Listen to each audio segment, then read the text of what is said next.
It's the Adult in the Room podcast with Victoria Taft. That's me. And in today's pod, we deal with what is becoming a social contagion in our schools. That's right, a social contagion. It's a fad. We've seen fads come and go. We've seen fads in society, fads at church, really. You know, they have a lot of fads at church, just ask me. Fads at institutions of higher learning, and fads in our schools. And we've seen it play out in schools where the seat of government resides, in Washington, D.C., in the DMV, especially in Virginia, in Fairfax County, and in Loudoun counties. That's where all of this started. And it happened with so-called educators removing information from parents that would help their kids get into college. National Merit Scholarship commendations. They took the PSAT, did well enough on it. Some did better than others. And all of them were supposed to get a certificate of some sort. But what happened in Fairfax and Loudoun counties? What happened? Oh, the schools said, well, in the name of equity, we don't want kids who didn't get those commendations to feel badly that other students got those commendations. I know. It's ridiculous. That's right. It's ridiculous. They didn't want them to feel bad. They didn't want the kids who did really well and worked hard to feel good, but they didn't want the kids to feel bad. Now, in the name of equity, we're seeing all kinds of changes going on in the school. So, all of a sudden, we've seen certified smart people being told that, we can't tell your kids they're certified smart people. Can't do that. We're told that right isn't right, and right is wrong. That, indeed, there are no girls, there are no boys. They're just sort of fluid. They're everywhere. We are being told that these kids don't have abilities to do really well in school. They have to be equally dumb with the rest of the school. That's what they're telling these parents. Oh, why you bother have your kids working hard? We're just going to give them terrible grades or not tell you how great they are because we don't want the other kids to feel bad. Now, I don't know about you, but I was not the smartest kid in the class. I think we can all agree. Not the smartest kid in the class, but I tell you what, I did work hard and I tried and I hung out with the smart kids, the smart set. A lot of my friends were people who'd got national merit scholarships. Not me. Not me. But they did, and I never begrudged them. I remember one time, I did a lot of things in school. I did everything. I just sucked the marrow out of my high school experience. And a friend of mine who also did the same thing, who was a National Merit Scholar, didn't get the activity cup that we awarded to the most active students in our school class, our senior class, and I got it. And I said, why am I getting it? She's just doing as much as I'm doing. Why couldn't she do that? I was trying to be egalitarian about the whole thing. Well, the principal told me, go pound sand. She's not getting it. You did more stuff than she did. So whatever. And she didn't begrudge me getting that. And I didn't begrudge her getting the National Merit Scholarship commendation or whatever it was she got. Certified. She went back east and she went to some smart school, and I went to the University of Oregon, which was a horrible school at the time, by the way. It's really great now. And then ended up graduating from a much better school at the University of Washington, who, by the way, would never let me in now because I'm just not that smart. Well, anyway. In the name of equity, they're doing all this stuff to make people like me not feel, they make me feel better, right? That I'm not as smart as those other guys and I'll never know because they never told all the smart kids that they were getting this commendation. So in the name of equity, they're hiding this information from the parents. And in so doing, they are hiding scholarship possibilities, early admit possibilities to the parents and the families of the kids who were awarded the National Merit Scholarship Commendation. They're depriving them of what could be thousands and thousands of dollars in free education. Now that's, to me, sounds like a major harm. And you know what else that sounds like? A lawsuit. That may be to come. You can count on that. But in the name of equity, they're hiding all kinds of things. For example, there was a young girl who was raped in a restroom in Virginia. And her father went to the school board meeting and threw a major wing-dang about it, as you would imagine, as he had every right to do. He wasn't violent. He wasn't threatening. He just called them out on their crap. Said, you guys have been lying. There's a kid who's been doing this, and he raped my daughter, and you have said that it did not happen. And guess what happened to that dad? You know, he was dragged away by armed guards. And then we found out, you know what? They passed the trash. That is to say, like they do teachers who abuse kids, they pass them to different schools because they can't fire them because they are part of a union. But that's another subject for another day. What about a kid? They passed the trash. And you know what he did? He did it again. He raped another student. They're willing to lie about that. They're willing to lie about anything. So now the school boards in the D.C. area are doing it again. They covered up the scandals about the rape. They covered up the scandals about the National Merit Scholarships. And a couple of parents, a couple of moms, mama bears, they call themselves, decided, we're not going to put up with this. We're going to call it out. And they have. They have, and they've made national news. And you know what else? They have found out, like all of those school fads, it's happening everywhere. They're getting tips, and they're finding out other places that this has happened, and where parents are not told if their kid has gotten accommodation that they can put on an early admit college application, or any college application for that matter. So they're blowing the doors off the scandal. Now, when I spoke with these mama bears, Asra, Nomani, and Shawnna Yashar, they had outed only 2 local school districts in their area. But now, as I've just told you, it has spread. And in no small part in thanks to these women we interviewed on the Adult in the Room podcast. And so I want you to check out their conversation with me just not too long ago. Enjoy it.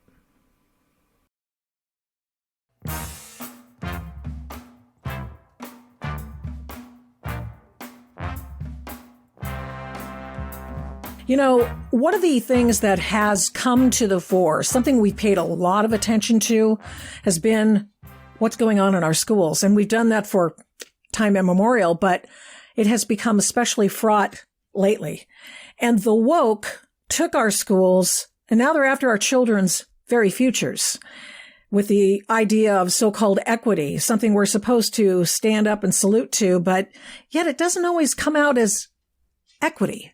And you know how this has played out. The equity or else violence that we saw from 2017, yes, 2017 to the height in 2020. We've seen the teachers who want to steal our kids' innocence and their futures now. And we see the practical effect of the so-called equity movement in what's going on in Fairfax County and Loudoun counties now in Virginia. That's in the seat of practically right next door, adjacent to, it's where all the government officials live. Virginia and in surrounding areas, Maryland and the DMV is what they call it. And the thing is that if they're willing to fall for this, you stand no chance. We've got to kill it in the crib in Virginia. And the women who have been working very hard to get actual equity and bring merit back into school is Asra Nomani, who's a senior fellow in the practice of journalism at the Independent Women's Network, and also attorney Shawnna Yashar. And I hope I said that right. Shawnna is an attorney who's been paying special attention. It's always nice to have somebody with lots of letters after her name who can bring some pain to the other side. Welcome to the Adult in the Room podcast, ladies. Appreciate it very much for you being here. And I'm sorry to refer to you as ladies, women. Listen, so kind of give us a map out, if you will, and I'll start with Asra because I think you were one of the first, if not the first, you're patient zero in this whole idea of national merit scholarship information not being shared, which has led to, all kinds of intended/unintended consequences. What happened to your son? And get us started off on the issue. Yeah, I'll start with the preamble, and then I'm going to have Shawnna pick it up on our Nancy Drew investigation in Fairfax County, Virginia. The preamble begins June 7th, 2020. And that was my birthday, in case anyone wants to put that on their calendar. We got an email at my son's high school, Thomas Jefferson High School for Science and Technology, sits in Alexandria, Virginia, rated the #1 high school in America by U.S. News and World Report. President Reagan has visited, President Obama has visited, President Clinton visited. It is considered a crown jewel in America's educational system. And it turns out that 70% of the students at TJ are from Asian families, including mine. We immigrated from India. And that day, I just want to set the stage for what's going to happen in the months and years later. We got an email from the principal, Ann Bonatadabas, and she told our mostly Asian, mostly immigrant families that we needed to check our privileges. And this was just shocking to so many of us. Yu Yan Zhou, she's a mom who stood in Tiananmen Square. And that fall, they went after the admissions to TJ. And I didn't know it until, I'm going to have Shawnna pick it up here, but there was a secret that the principal was keeping from me, and I didn't know it that fall. So Shawnna, fall of 2022, what happens to you? Yeah, well, so I'll pick it up in November of 2022. I'm working here in my office. I work from home. I'm an attorney. And my husband comes in and he hands me this piece of paper. And I look at it and it says, our son is a commended scholar from the National Merit Scholarship Corporation. I was so excited. I'm so proud of him. I instantly went and found him. He was in his room. I gave him a big hug. And then I looked at the card a little bit more closely. And I noticed that it was issued in September of 2022. So that started getting me, suspicious, asking some questions. First, I thought, did my son just not tell me about this for the last couple months, as 16-year-old kids teenagers are prone to do? Mm-hmm. That's right, exactly.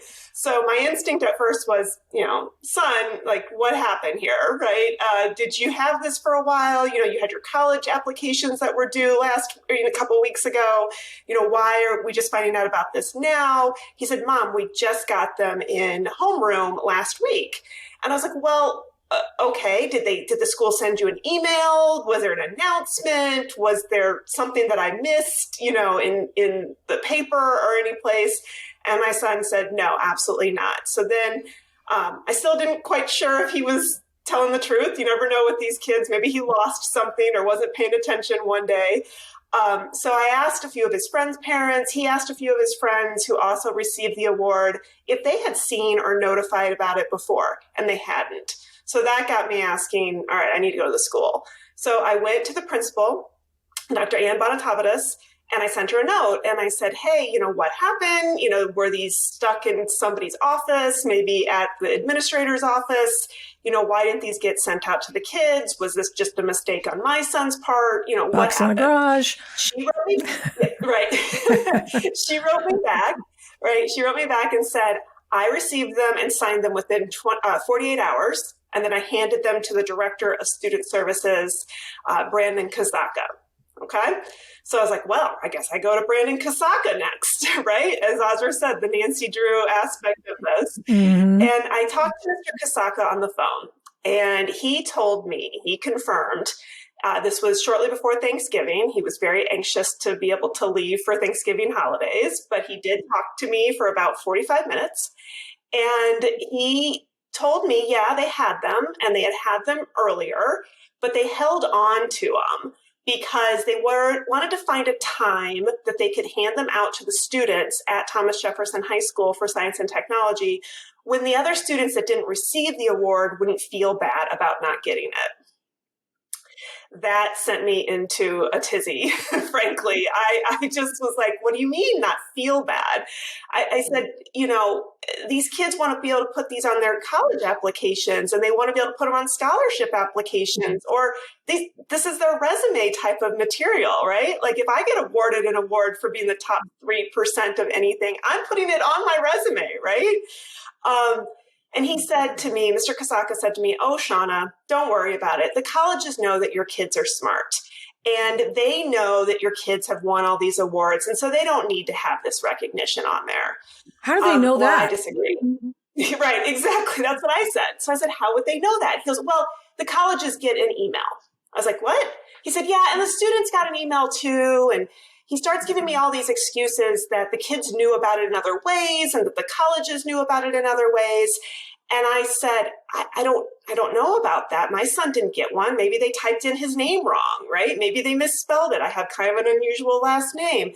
So, Mr. Kasaka and I agreed that he was going to follow up on the email stuff. And so was I. And I said, well, I'll get in touch with the National Merit people and I'll ask what happened here. And I'll follow up with my son to see if maybe he deleted the email. But no, none of that turned out to be true, actually. I called the National Merit Scholarship people and they confirmed to me that no emails go out. And in fact, Mr. Kasaka had been on the National Merit Scholarship Board's advisory board for a number of years, like 5 years, actually. And he's been doing this job at Thomas Jefferson High School for 15 years. This is not his first time handing out these National Merit Awards. These kids are smart at this school. The school gets a number of these awards for students every year. He knows how this process works. Something happened, and I don't know what. So I've confirmed with the National Merit people that indeed they sent a letter to Thomas Jefferson High School for Science and Technology that stated in bold letters at the top, please give these notifications to students as this is their only notification of the award, in big, bold letters at the top of the page, Victoria. So they're well aware of this process. At that point, I was pretty upset with Mr. Kasaka. I was pretty upset with the school system. And I wrote Mr. Kasaka back in an email and I told him, I called him out for lying to me. I said, you lied. You know these kids don't find out these notifications. You know you are the only person that is the one notifying them of these awards. And you chose to hold on to them for weeks, even like over a month even, before you gave them to the students. And that's just not fair. This isn't Mr. Kasaka's decision. It's not Fairfax County Public Schools' decision. It's not Ann Bonatavadis' decision to withhold these awards from children and from their families. They don't get to make that determination of whether or not this is an important enough award for colleges or for scholarships, or even to the families who simply want to celebrate their merit achievements with their children. Well, now what's the fallout of not having this information in a timely manner? So, the fallout is a couple of things. Number one, the college admissions process is a black box, as we all are aware. I saw a study recently, or a newspaper article, I think, that said that even college admissions officers and deans of schools get freaked out for their kids as they're applying for colleges. It's really hard. It's really stressful and anxiety-inducing for these kids. And you don't know what these admission officers are looking at. When you're getting two applications that look identical and one has a merit award on it and one doesn't, is that what puts somebody into the accept pile? I don't know, right? And there's no way for us to know. So that's item one. And then item two, there's scholarships associated with these merit commendations. So many employers, like my employer, actually has a merit-based award that they offer kids. Wow. It's not specifically tied to national merit, but my son applied for it. He applied for it last night. I helped him fill out the application, and this went on his application. It's a $5,000 scholarship that he applied for. Amazing. I don't know if he'll get it. I hope he does. It would be really great. College is super expensive. But these types of awards can be used in multiple places for kids to help secure merit-based scholarships. They're force multipliers. Keeping that from students, not only in my year, keeping it from my year and other years, that's just really, it's theft, really. Yeah, what happens now is that Shawnna and I know each other from the community, and I start hearing about her Nancy Drew hunt, right? And I'm a journalist. I worked 15 years at the Wall Street Journal. I got a little bit of Nancy Drew in me. And so I start calling too. I call the public relations office of National Merit Scholarship Corporation. I get them on the phone. And Shawnna, meanwhile, is talking to program folks. And they tell me this really like just circular, illogical system that they've got where, they send this notice out to the principals and it is the only notice. And I said, why? And they said, well, we want the high schools we found that they want to be able to publicize the honor. I'm like, yeah, but what about when they don't? And they said, well, that's just the way we do it. I said, well, why don't you just give them, a week embargo and then tell the parents and the kids? No, we don't do it. So I contacted College Board because they have the results of the students' PSAT test, which was used for the National Merit Selection, in their portal, but they don't include it in the student profile. I asked them and they say, oh, this has nothing to do with us. So they both take no responsibility. And if people think that these are just like, little organizations, they're not. National Merit, $50 million in revenue, according to their latest IRS 990. And the College Board has got hundreds of millions of dollars. It's just outrageous. So guess what happens then? I said to the PR person, my son did pretty well on that PSAT test. I mean, I'm just curious, was he a commended student perhaps? Well, first she writes back, Shawnna, you didn't know this. They tell me first that my son has to contact them directly. I'm like, okay, he'll write to them. But then she writes back and she says, yes, he was a commended student 2 years earlier when we were in this battle over equity and admissions. That's the secret that the principal had kept from our family. And for 2 years, we didn't know. My son went off to college. He went through this rigorous admissions process, not being able to put this on his package. We got no financial assistance from anyone, no merit. I am a single mom. They didn't care. They just kept this secret. And when I talked to the assistant superintendent, this man by the name of Fabio Zuluaga, he admitted wrongdoing. And I said, I want a copy of the certificate because I never got it. We want to go back to my son's college now, try to argue for some merit scholarship. It is a request that I made in late November. And Shawnna, I still have not gotten the certificate. And that's how our story became very close to home. Yeah. And then I ended up writing about it. And that's how the world ended up knowing. And Shawnna was that brave mama bear, who took on the system and dared to tell her story. And I'm so grateful to you, Shawnna, for doing that. I'm grateful to you, Asra, for helping, for writing it, for putting pen to paper, right? Because otherwise it's just me and sending, angry emails. Right. So thank you. Howlers go only so far. At some point you have to you actually have to speak it. And then you have to tell it. Yeah. And that's, of course, part of what you're doing now. Of course, we're the end of the tail on this kite because you guys have been flying it high for a while. No, you're not. You're not at the end of the kite because this is just the tip of the iceberg. We don't even know what we don't know right now. Like we are just learning and exploring. And Victoria, you're right in it with us right now. Tell me, for example, that's PSATs is in sophomore year. Was that when they do those? Junior year. It's junior year. Okay. For whatever reason, I thought it was sophomore year because I think that's when I took it and failed miserably. You take the test early. Sometimes Victoria in order to practice. Okay. This is the pre-SAT, but sometimes they take it earlier to practice. But the actual one that counts for the national merit competition is taken junior year. Okay. So, there's summer programs you can get into before college that put you in a better, better view, better step up, in college admissions processes. I mean, there are all kinds of things that one could use that immediately to attain certain experiences and such that would look good on a resume. Let's just be honest. And they've withheld that from your children and they're just sort of hoping you guys go away. Is there a federal civil rights lawsuit here somewhere? Possibly, right? So currently, Victoria, our Attorney General in the Commonwealth of Virginia, Jason Miyares, has launched an investigation into human rights violations under the Virginia Human Rights Act that they have in place.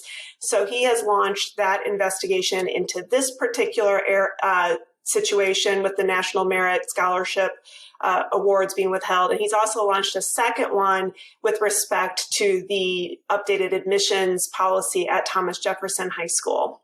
What I would just add is that, why does this matter? You know, this isn't just some little piece of paper that just gets dropped on a kid's desk, right? This is a ticket into their future. And why does this come to the level of civil rights violations? There's a few items. The admissions process was rigged so that it would reduce the percentage of Asian students at this number one high school. And we won a federal judgment by a federal judge, Claude Hilton, that did rule that the new admissions process that removed a merit-based test, much like the PSAT, is patently unconstitutional. So, you know, Shawnna, I didn't learn my law as you did. I didn't even know what the 14th Amendment protected because I took it for granted in the United States of America in that summer of 2020. But man, I know it now.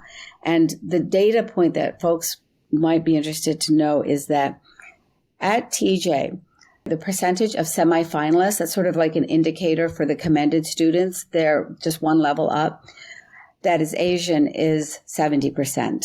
So 70% of the TJ students are Asian that receive that award. At a second high school that was discovered to also have withheld the commended certificates, it's 66% at Langley High School. And in another high school called Westfield High School, it's 80% of the students are Asian. So what has happened, you talked about this in the introduction, Victoria, is that in this, march to equity, we have allowed discrimination and racism to be justified in this social justice campaign that is actually, in my eyes, not only immoral and unethical, but illegal. And that's the real assault on not just kids and families, but on America and America's sense of equality and justice that we're waging here. We're waging a battle to keep that sense of fairness that we, believe in this country alive. That's really the stakes are so high. And the stakes are high. Two reasons the stakes are high. One is because these are government parents who are ostensibly in some leadership roles of sorts, who should know better and should stand up and fight for the kids. Because if it can happen there, it can happen anywhere. And indeed, it's happening elsewhere, isn't it? Because Asra, you were telling me that the person who's the superintendent in Fairfax County is the former superintendent of a Seattle area public school system in North Shore, just North Seattle, and that you're hearing from parents there because something similar is happening here. Yes, Shawnna, the night that, the Fairfax County School Board voted to bring in Michelle Reed as superintendent, I was getting DMs in Twitter from parents there going, "We are so relieved, but now she's your problem." And they have been sending me, just a tip sheet on her tactics. And what they are the same blueprint that is being used in school districts all over the place, where equity is being used as a Trojan horse for inequality. And they're not even keeping it a secret.